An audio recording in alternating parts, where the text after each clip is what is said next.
So my best friend just had her first baby and I'm so excited because that means I get to make baby clothes. Also, if it sounds like I have a little bit of lisp, I'm sorry. I have a retainer in because I have jaw dental stuff going on.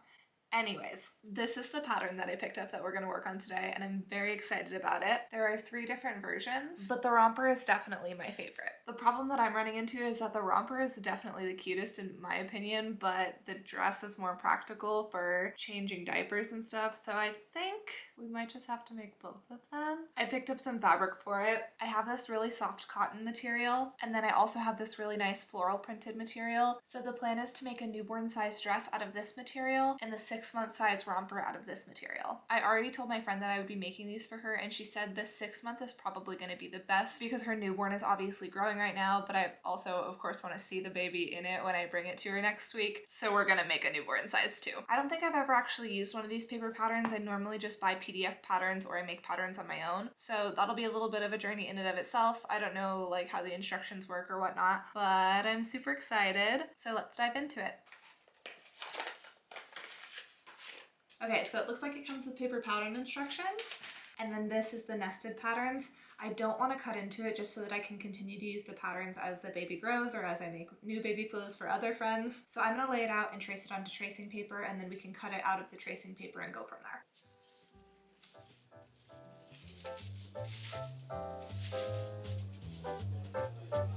This paper is so delicate, I don't like that about it.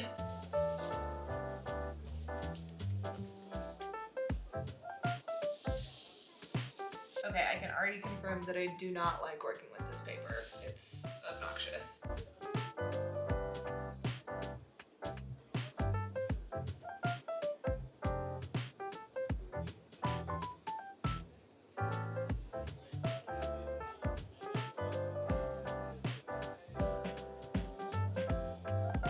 Okay, I just finished tracing out the patterns and I can confirm I do not like these flimsy paper patterns. I much prefer PDF patterns because I can print the pattern onto a thicker piece of paper. I think what it is that this lightweight like tissue paper style feels like it's gonna rip and it's just not very easy to use in my opinion. But all that aside, it's traced out and now we're gonna cut it.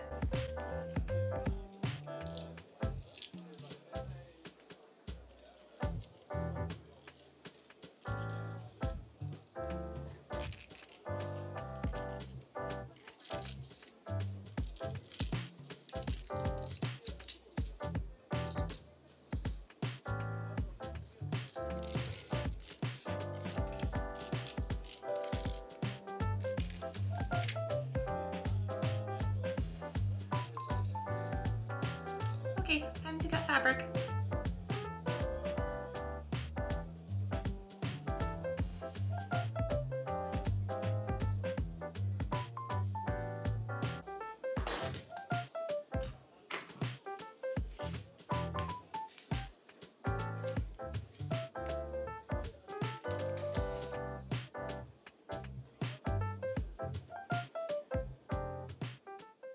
Okay, so I've got all my pieces cut out for the dress and I'm going to start by assembling the skirt. The dress is kind of like my trial run, so if everything goes well, then I'm going to make the romper next. There are 2 skirt panels, the front piece and the back piece.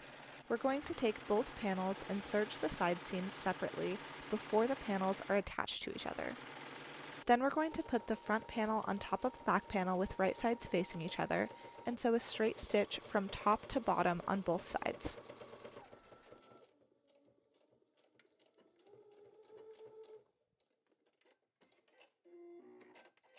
Once that's done, we'll take our work over to our ironing board and iron the seams open. Then we're going to find the bottom of the skirt and we're going to fold it up twice and iron the hem into place. I really like that we're doing this step early on because sometimes finishing touches like a hem can really feel tedious when you're nearly done with a garment. Now that we've ironed and pinned the hem, we'll take it back to our sewing machine and sew a straight stitch all the way around the hem. At this point, I like to take the skirt to my serger and serge the upper edge because it will prevent the piece from fraying. Although this portion will eventually be encased in the bodice later, I find that serging it makes it easier to work with during the making process. Okay, the skirt is fully prepped and we're ready to move on to the bodice. We're going to take the front panel and the straps for both the bodice and the bodice lining, and we'll lay them on top of each other with right sides facing. Then we're going to sew a straight stitch along each strap before moving on to the ruffle.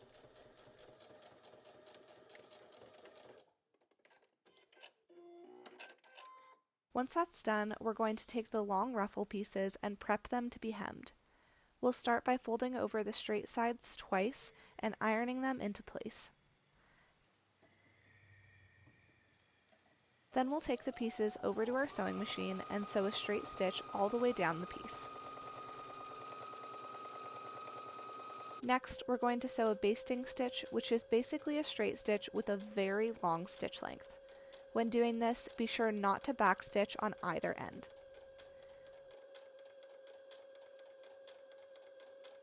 Once the basting stitch is in place, we'll tie off one end and begin pulling one of the other strands at the other end.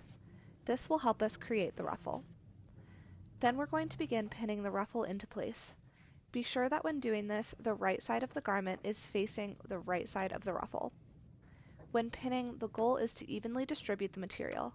Admittedly, this may take longer than you might think, but with a bit of patience, the finished product is going to be adorable. Once the ruffle is all pinned down, we're going to sew a straight stitch to hold the ruffle in place. When sewing, feel free to go slow and make sure that the ruffle stays lined up with the bodice. I also recommend sewing with the ruffle side up because it's easier to manage and see where the fabric is supposed to be. Now we'll grab the side panels of the front bodice and pin them with right sides facing, while sandwiching the ruffles in between. Then we'll take it over to our sewing machine and sew a straight stitch on both sides.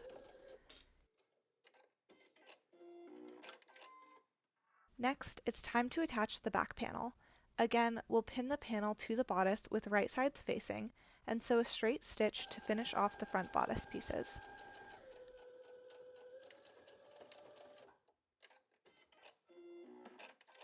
Then we'll take our work over to our ironing board and iron the seam allowances open so that there's less bulk at the seams. Okay, I've just finished putting together all of the front bodice pieces. It's so cute and tiny. And now I'm going to do the exact same things to the lining pieces so that we can attach them together. We'll start by taking the side panels and pinning them to the lining with right sides facing. Then we'll take it over to our sewing machine and sew a straight stitch on both sides. Then we'll take our back lining panel and pin it together at both side seams with right sides facing. Again, we'll sew a straight stitch in place, bring it over to our ironing board, and iron the seam allowances open. Alright, now it's time to attach the bodice to the bodice lining. We're going to pin the straps and the neckline to each other with right sides facing. Then we'll sew a straight stitch all the way around, starting just above one of the ruffles and ending just above the other ruffle.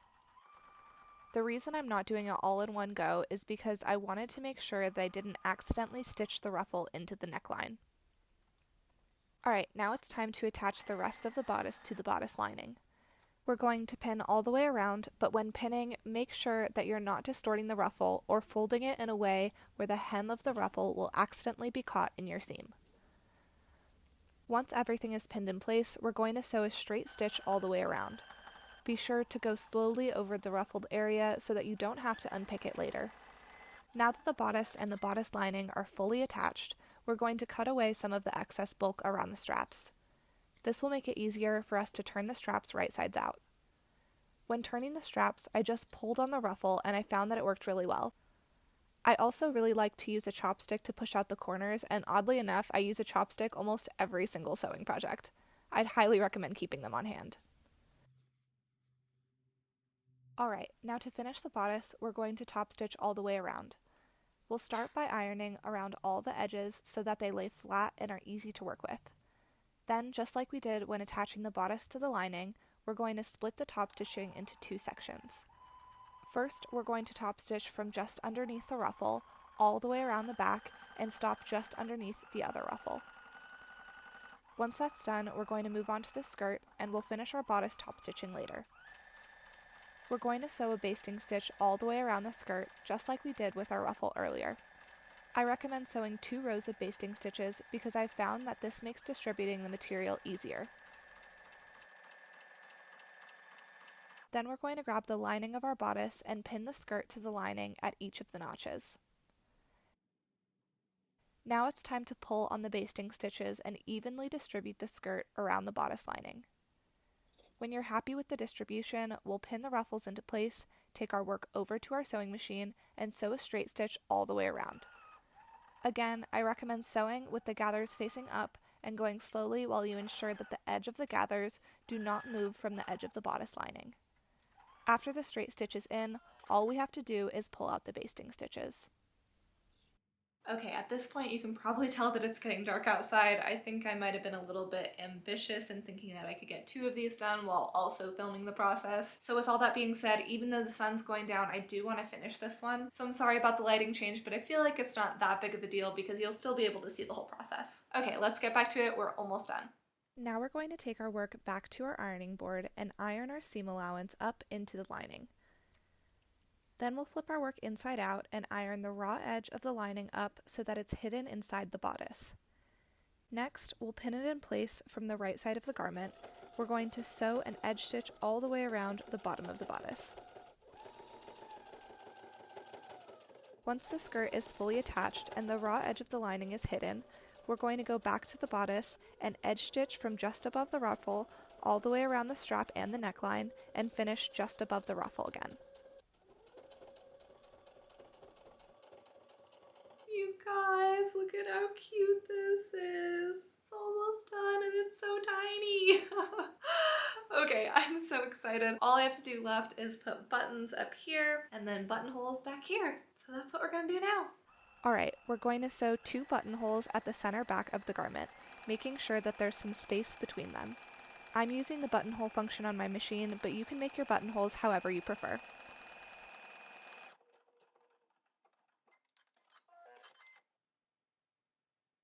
Then we're going to carefully cut open our buttonholes, sew 1 button to the end of each strap, and then that's it.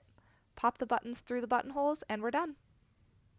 At this point in the video, I would normally do a little twirl for you in the clothes that I'm wearing, but I don't really have a baby to do that with, so I'm just gonna show you the garment by holding it up, and it's so cute. Look at this tiny little baby.